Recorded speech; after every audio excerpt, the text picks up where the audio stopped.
যে সময় ভারত বাংলা বিভক্ত হয়েছে না, এর আগের থেকে পশ্চিমবঙ্গ বাংলাদেশ যে সময় একখানেও আসলো, তখন করে দেখা গেছে যে আমরা সুন্দরবনের মাঝে মানুষে মধু চাষের লিগা যাইতো, ওইখানের মাঝে বাঘরা রয়্যাল বেঙ্গল টাইগার যেটা কই আমরা ভারতবর্ষে, ওইখানে মানুষেরা মারে নিত।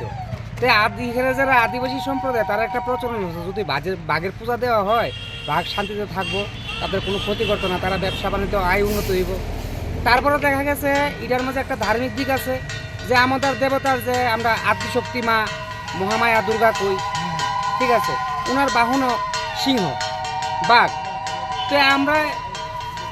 পূর্বপুরুষরা যারা আমরা গার্জিয়ান আছে তারা আমরা এটিও কয়ে এসেছে যে বাঘের পূজা দিলে বাঘের যেমন একটা পুরুষত্বর বীজ, আমরা একটা পুরুষ যেমন আমরা পুরুষ নিজে নিজে বাঘ